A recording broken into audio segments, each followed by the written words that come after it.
जिसको कभी भटकन नहीं हो सकती।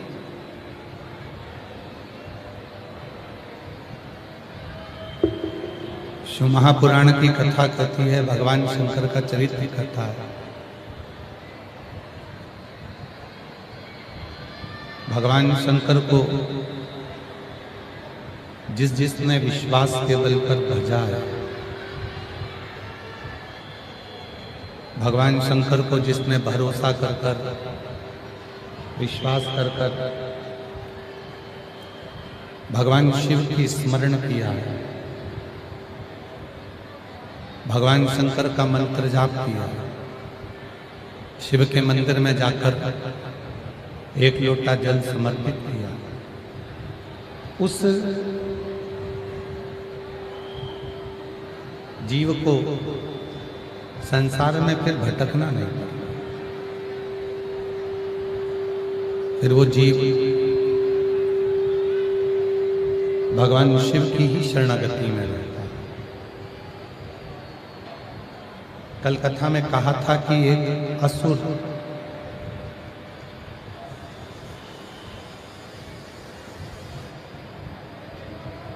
गुणाकेश असुर होकर भी भगवान शिव का, भगवान नारायण का इतना कृपा पात्र हो गया कि वो गुणाकेश तांबे के धातु के रूप में हो जाता है। और भगवान नारायण, भगवान शिव 33 कोटि देवी देवताओं की पूजन में वो ताम्र की धातु पूजन में आने लगती है। अब गुणाकेश तो असुर है, गुणाकेश तो असुर प्रवृत्ति का है, फिर भी शिव महापुराण की कथा कहती है कि वो असुर प्रवृत्ति का होने के बाद भी जब भगवान शंकर की शरणागति नंदी के कहने पर ग्रहण करता है, और नंदी के कहने पर जब भगवान शंकर की शरणागति वो ग्रहण करता है और शिव की शरणागति में आने के बाद जब वो भगवान की अविरल भक्ति में डूब जाता है, भगवान की अविरल भक्ति में वो समाहित होने लगता है, तो स्वयं भगवान शंकर उसको मार्ग देते हैं, स्वयं शिव उसको मार्ग प्रशस्त कर देते हैं। और वो गुणाकेश असुर होकर भी एक धातु का रूप धारण कर लेता है, और उस धातु के रूप में वो ताम्र धातु बनकर देवी देवताओं के नजदीक में रहता है। तो ये कथा हमको जो सीख दे रही है,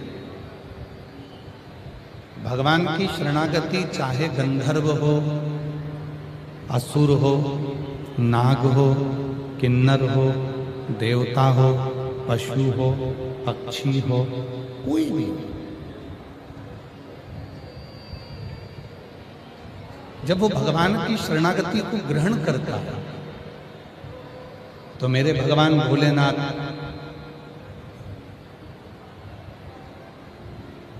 मेरे भगवान शिव शंकर, ओघड़दानी, त्रिकालदर्शी, कैलाशी, अविनाशी शिव उसके दोष नहीं देखे। भगवान शंकर अगर देखते हैं तो केवल गुण ही देखते।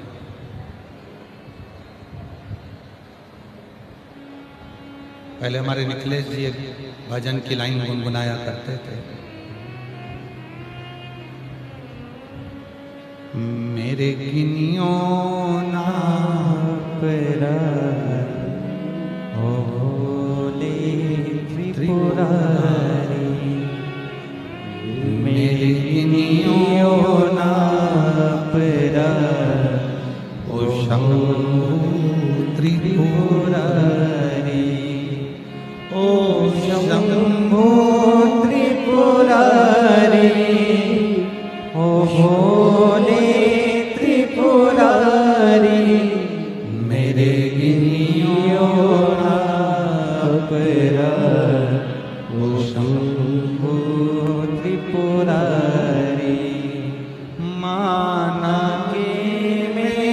पतित बहुत हो, माना के में पतित बहुत हो। और पतित पावन तेरो नाम, हो शंभु त्रिपुरारी। हरे पतित पावन तेरो नाम, वो शंभु त्रिपुरारी। मेरे गिनियो आपरा, हो शंभु त्रिपुरारी।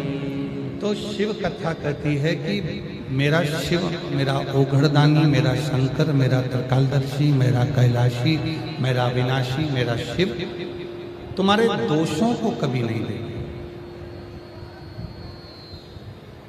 अगर मेरे भोलेनाथ देखेंगे तो तुम्हारे केवल गुण को देखेंगे, इसके सिवाय कुछ नहीं। केवल देखेंगे तो गुण। अब कोई ने कहा कि गुरुजी, कोई कहता है कि मंत्र जपना जरूरी है, जब तक मंत्र नहीं जपोगे तब तक भगवान नहीं मिलेगा। शिव महापुराण की कथा में यही प्रश्न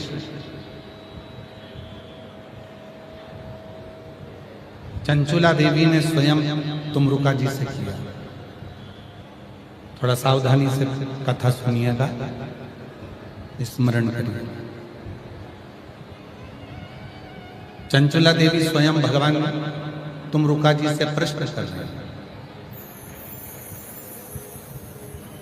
चंचुला देवी ने कहा, तुमरुका जी, मेरा एक प्रश्न है, क्या आप मेरे प्रश्न का उत्तर दोगे? तुमरुका जी ने पूछा कि कौन सा प्रश्न? बोलिए। कहा, मेरा प्रश्न ये है कि ना तो मैंने मंत्र जपा,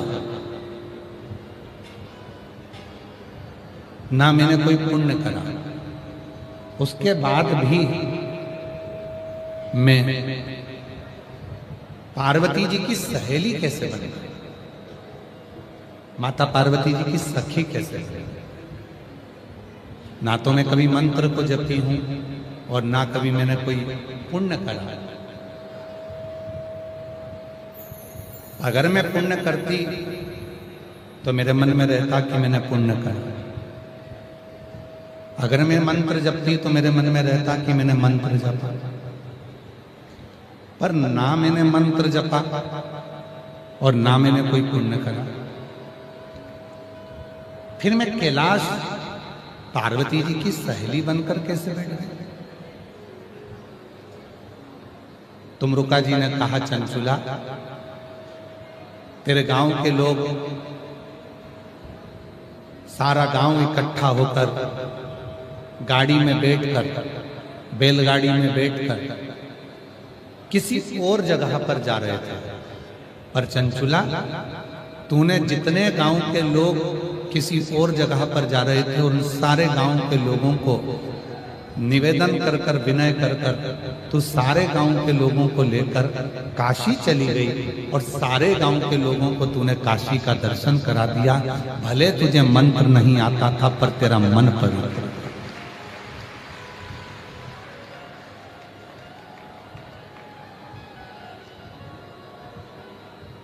मंत्र भले नहीं आया, भले तूने मंत्र का जाप नहीं करा,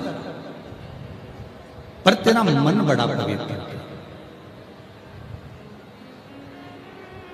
और मेरी जीजियों, मेरे जीजाओं, मेरी बेटियों, मेरे बेटाओं, मेरे बुजुर्ग माँ बाप, याद रखना,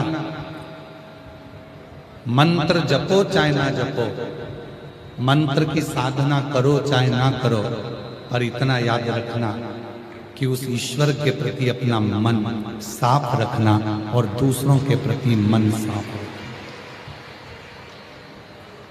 आप किसी का बुरा मत करिए, मंत्र की जरूरत नहीं पड़ेगी। आप किसी को गाली मत दीजिए, मंत्र की जरूरत नहीं पड़ेगी। आप किसी को अपशब्द मत कहिए, मंत्र की जरूरत नहीं पड़ेगी। आप किसी को ताना नहीं दीजिए, मंत्र की जरूरत नहीं पड़ेगी। और प्रेम जब अनंत हो गया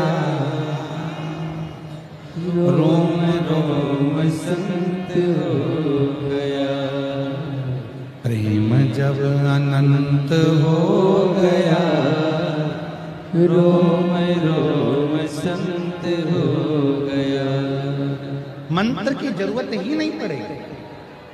जब मन पवित्र है, मन साफ है, और उस मन से आप ईश्वर को अपने भीतर उतारे हो, उस मन से आप परमात्मा को अपने भीतर उतारे हो, तो फिर आपको भटकना नहीं पड़ेगा। चंचुला प्रश्न कर रही है कि मैंने ना तो मंत्र जपा, ना मैंने कोई पुण्य करा, फिर मुझे कैलाश का वास, फिर मुझे मां जगत जननी पार्वती की सहेली बनने का सौभाग्य, और मैंने कोई पुण्य नहीं करा, उसके बाद भी मेरे पास में ये आनंद की एक फल प्राप्त हुआ। कोई पुण्य हमने अपनी जिंदगी में नहीं करा, पर कोई पुण्य अपने जीवन का होता है जो हमको शरणागति की ओर लेकर जाता है। कोई पुण्य। आज कथा मंडप में क्षेत्र की सांसद महोदय भी आई हुई हैं। कथा मंडप में आज विधायक महोदय भी आए हुए हैं, सांसद महोदय भी आए हुए हैं। कथा मंडप में संत भी आए हैं, साधु भी आए हैं, तपस्वी भी आए हैं, और संपूर्ण क्षेत्रवासी इस कथा को श्रवण कर रहे हैं। कभी विचार करिएगा कि मेरे भोले बाबा ने यदि आपको इस आरणी की कथा में, इस पंडाल में बिठाकर शिव महापुराण की कथा को यदि श्रवण कराया है, तो कुछ ना कुछ तुम्हारे मन में कहीं ना कहीं ये पक्का है कि मेरा महादेव विराजमान है, इसलिए शिव जी तुमको बुलाकर यह कथा का विस्तार कर देते हैं।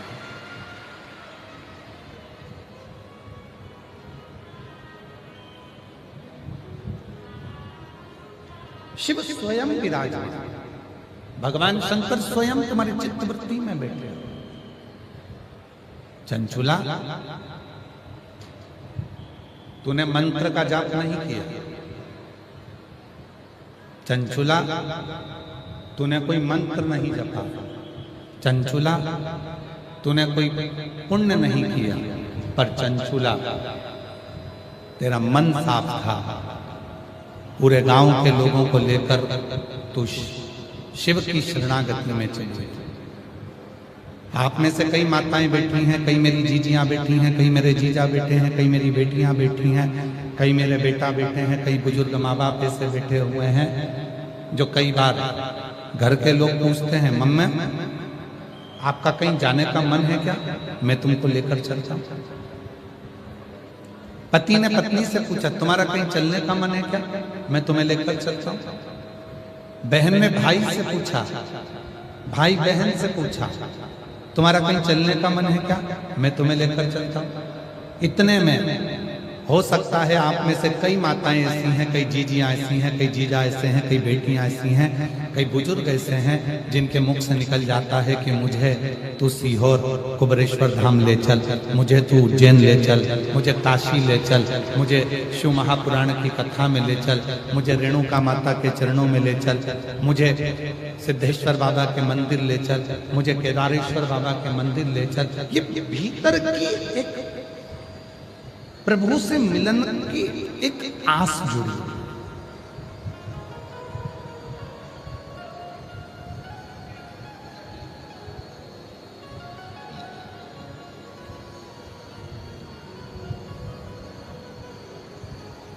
और प्रभु से मिलन की जो आस जुड़ी है भीतर, परमात्मा से मिलन की जो आस जुड़ी है भीतर, वो आस परमात्मा तक पहुंचा देती है।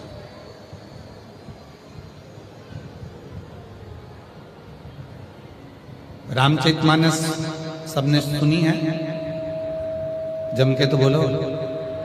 रामायण सबने सुनी है ना, ठीक है, थोड़ा डीले कम कर दो, डीले। रामचरितमानस सबने सुनी है, ठीक। रामचरितमानस में मां शबरी का चरित्र आता है।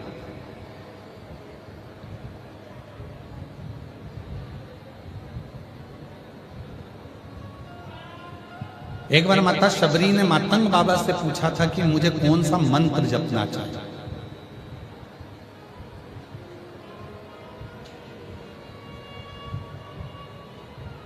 माता शबरी ने स्वयं मातंग बाबा से पूछा कि मुझे मंत्र कौन सा भजूं जिससे मुझे परमात्मा का दर्शन हो। और मातंग बाबा ने कहा, तुम मंत्र कोई भी जपो चलेगा, पर परमात्मा मंत्र से नहीं, परमात्मा मन देखकर तेरे पास आएगा। मन। और क्या देखा मेरे भोले बाबा ने, क्या देखा मेरे राम जी ने? मन। कब देखा सबरी अम्बा का मन?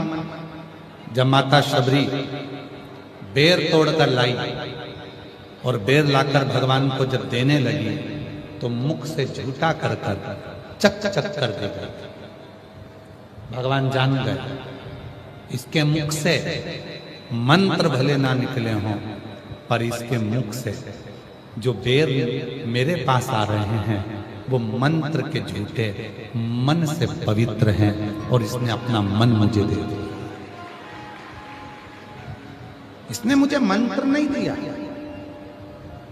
इसने मुझे मंत्र प्रदान नहीं करा, पर इसने अपना मन मुझे दे दिया।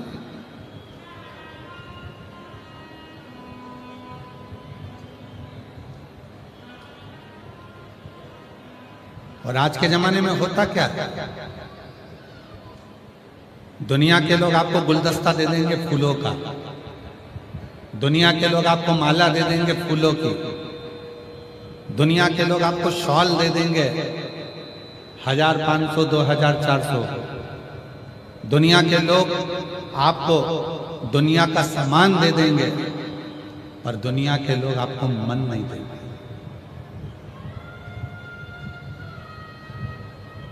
सास बहू को जब शादी होती है तो सोने की चूड़ी देती है, सोने का मंगलसूत्र देती है, सोने की नथनी देती है, पाँव की पायल देती है, कमर की करधोनी देती है, अच्छी अच्छी साड़ी देती है, लहंगा चुन्नी बेच देती है, तैयार होने का वो डब्बा देती है, मेकअप बॉक्स, उसके पाँव की चप्पल देती है।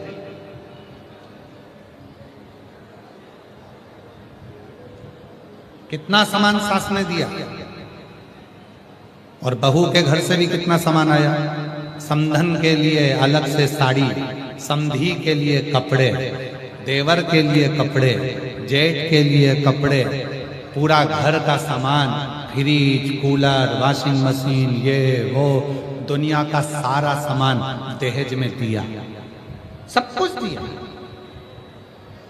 पर कोई पूछे कि तुमने फ्रिज दिया, तुमने कूलर दिया, तुमने वॉशिंग मशीन दी, तुमने कपड़े दिए, तुमने जेवर दिया, क्या तुमने अपनी बहू को अपना मन दिया? और बहू से पूछे क्या आपने अपनी सास को मन दिया? तो महाराज दुनिया की वस्तु लोग दे देते हैं, पर मरते दम तक अपना मन दे नहीं पाते हैं। वो मन अपने पास में ही रखते हैं, वो मन नहीं देते। शायद अगर दुनिया के लोग फ्रिज, कूलर, वॉशिंग मशीन और ये सामान ना दें और मन दे देना, तो दुनिया में जितने भी वृद्धाश्रम है ना, सब बंद हो जाएं और घर के बूढ़े सब घर पहुंच जाए। यदि मन दे तो मन नहीं देता। और देख लिया संसार हमने, देख लिया सब मतलब के यार हमने, देख लिया झूठे नाते, झूठे रिश्ते, झूठे नाते, झूठे रिश्ते, अरे झूठा है संसार हमने देख लिया, सब मतलब के यार हमने देख लिया। लिया। संसार हमने देख लिया। केवल अगर मन दे दे, केवल मन, धन नहीं। और आज आप लोगों से कहने में पीछे नहीं हटेंगे आर्मी वाले।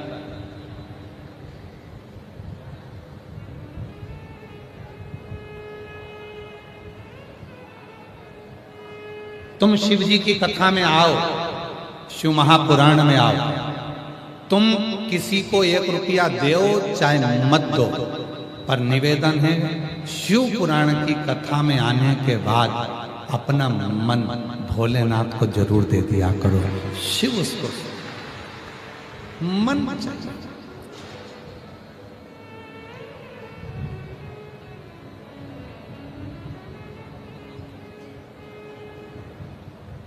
दुनिया का कोई धन भगवान शिव को नहीं खरीद सकता। दुनिया की कोई दौलत भगवान शंकर को नहीं खरीद सकता। केवल मन, और मन के सिवाय कुछ नहीं। कि भक्तों के घर भी तेरा दर्शन के नैन बाबरे, दर्शन दिया करो। कहते हैं प्रेम से प्रभु छिलके भी खा गए। कहते हैं प्रेम से प्रभु छिलके भी खा गए। शबरी के झूठे वेद भी खाते रहा करो। शबरी के झूठे वेद भी खाते रहा करो। दर्शन के नैन बाबरे, दर्शन दिया करो। शिव को कुछ मत दो,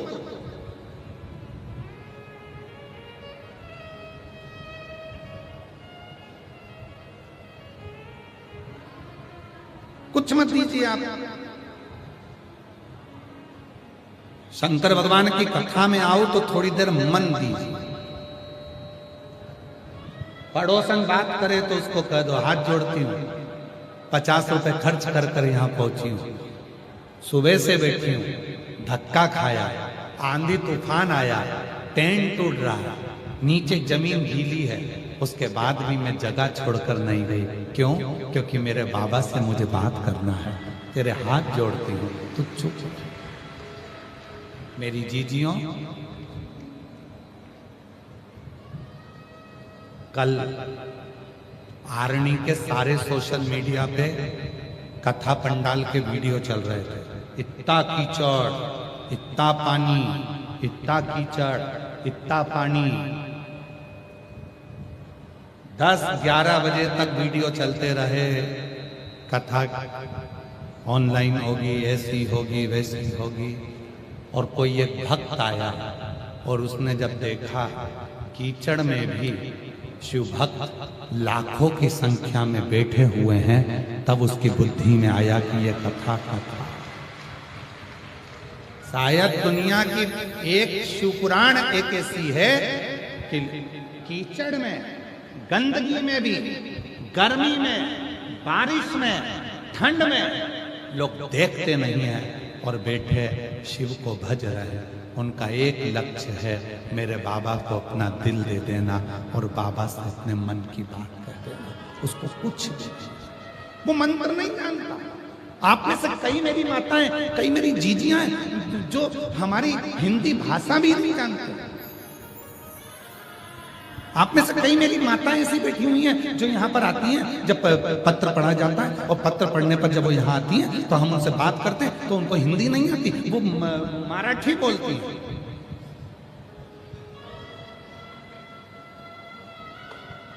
और बाद में हमसे पूछती हैं, समझ में आया क्या? और हम भी कहते हैं आया, क्योंकि भाषा से बड़ा तुम्हारे दिल की भाषा है जो परमात्मा सुन ले। भाषा से बड़ी तुम्हारे दिल की भाषा है, वो परमात्मा सुनता है। तुम जो बोलती हो ना, इतनी मिठास में बोलती हो, इतनी मिठास में बोलते हो कि तुम्हारा चेहरा देखकर, तुम्हारे शब्द देखकर दिल में भगवान शंकर जो बैठा है वो तुम्हारी भाषा को समझ लेता है। तो मुझे समझने की जरूरत नहीं, मेरा शिव समझ। आप में कई माताएं ऐसी, एक कथा आती है शिव पुराण में, बड़ा सुंदर चरित्र है। एक पुजारी जी थे, शिव के परम उपासक थे, उनकी 3 लड़कियां थी।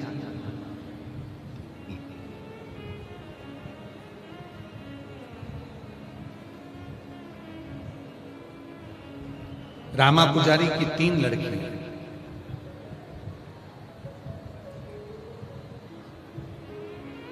पिताजी शिव जी के मंदिर में पूजन करते थे, मां के प्राण छूट चुके थे, 3 बेटियां थी, घर में कोई बेटा नहीं था। दुनिया को, लोगों को लगता है कि घर में बेटा का होना जरूरी है। शिव पुराण कहती है अगर घर में बेटी है और तुम्हारे संस्कार अगर तुम्हारी बेटी में अच्छे आए हैं तो बेटे की भी जरूरत नहीं पड़ती, वो बेटी भी पार लगा देती है, वो बेटी भी पार लगा।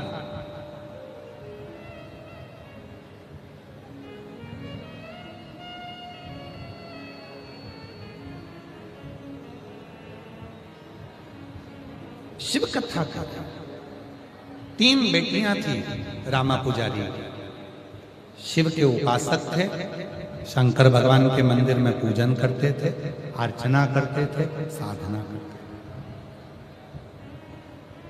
पुजारी जी इतने समझदार थे कि वो कभी कभी मंदिर नहीं जाते थे। अब लोग कहते हैं गुरुजी आप ये कथा कहते हो और कहते हो पुजारी जी इतने समझदार थे कि वो कभी कभी मंदिर नहीं जाते थे। समझदार व्यक्ति को तो रोज मंदिर जाना चाहिए, और आप कह रहे हो कि पुजारी जी इतने समझदार थे कि कभी कभी वो मंदिर नहीं जाते थे। पुजारी जी इतने समझदार थे कि कभी कभी वो मंदिर नहीं जाते थे। क्यों नहीं जाते थे? मैं मंदिर नहीं जाऊंगा तो मेरी बेटियां मंदिर जाएंगी, मैं जैसी पूजन करता हूं मेरी बेटियां भी वैसे करेंगी। कभी कभी घर में जब कुल देवता की पूजन हो, कुल देवी की पूजन हो, घर में कोई पितरों की पूजन हो, तो सास को कह देना चाहिए कि अभी मेरे कमर में दर्द है बहू, तू पूजन की तैयारी कर। क्यों? बहू को अपने जीते जी पूजन करने का तरीका और पूजन करना सिखाकर जाओ, जिससे तुम्हारे जाने के बाद तुम्हारी बहू अपनी बहू को वो पूजन का तरीका सिखाए। और आधे से ज्यादा सास क्या कहती है, तेरे बस का नहीं है, बस यही सीख के आई अपने बाप के घर से, तुझे कुछ नहीं आता, चल मैं सब कर लूंगी, मैं सब कर लूंगी, मैं सब कर लूंगी। तो बहू भी कहती है कर ले, जा कर। आजकल की बहुओं को तुम कम समझते हो। एक सास हमेशा बहू के पीछे पड़ी रहती थी, कचौड़ी तल रही थी बहू, एक एक कचौड़ी अच्छे से तलना, पोछा लगाए तो एक एक कोने का अच्छा पोछा लगाना, झाड़ू से एक एक कचरा निकालना, एक एक बेडशीट को अच्छे से झटकारना। एक दिन बहू को गुस्सा आ गया, बहू चली गई नहाने बाथरूम में, 4 घंटे नहीं निकली। सास ने आवाज लगाया, बेटा ओ बेटा जल्दी निकलो, काम पड़ा हुआ है। क्या कर रही हो इतनी देर तक? मम्मा एक एक बाल को शैम्पू कर रही है।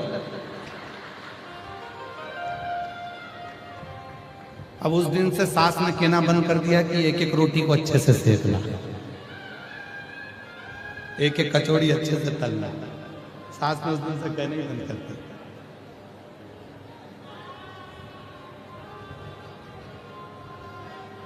शिव पुराण क्या कर रही है? जब माता पार्वती जी की बहुएं आई, रिद्धि सिद्धि आई, माता पार्वती जी की जब बहुएं आ गई तो माता पार्वती जी ने रसोई घर छोड़ा, बहू को दिया, तुम संभालो, मुझे अपना भजन करना। और आज के जमाने में सास क्या कहती है, तुझे कुछ नहीं आता, सब मैं करूंगी, मुझे आता है, मुझे आता है, तुझे नहीं आता, तुझे नहीं आता। तो बहू भी कह देती करो, आग लगे बस्ती में, बहुएं रहे मस्ती में, करो काम, अपने को क्या करना।